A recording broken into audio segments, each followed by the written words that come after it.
2 Kings chapter 4 verses 8 to 11, and 14 to 16.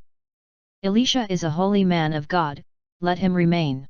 One day Elisha came to Shunem, where there was a woman of influence, who urged him to dine with her. Afterward, whenever he passed by, he used to stop there to dine. So she said to her husband, I know that Elisha is a holy man of God. Since he visits us often, let us arrange a little room on the roof and furnish it for him with a bed, table, chair, and lamp, so that when he comes to us he can stay there. Some time later Elisha arrived and stayed in the room overnight. Elisha asked, Can something be done for her?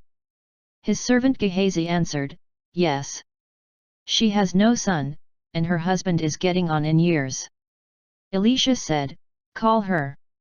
When the woman had been called and stood at the door, Elisha promised, This time next year, you will be fondling a baby son. Shunem is located between the mountains of Samaria and Galilee in the valley of Jezreel. Notice that the story is about a wealthy woman who used her wealth to do the work of the Lord on earth by providing hospitality for the traveling prophet Elisha.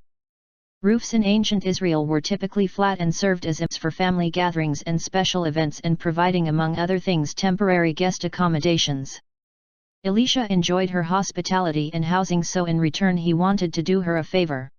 Elisha was wondering what he could possibly give of value to this wealthy woman. He seeks the advice of his servant, Gehazi, who was skilled in the ways of the world.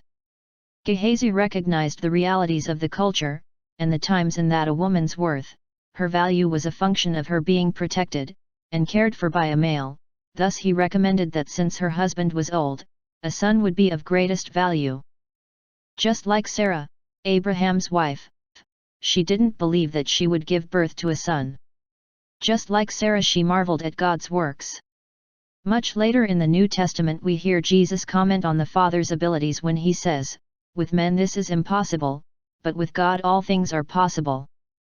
Without faith, it is impossible to please him. Hebrews 11:6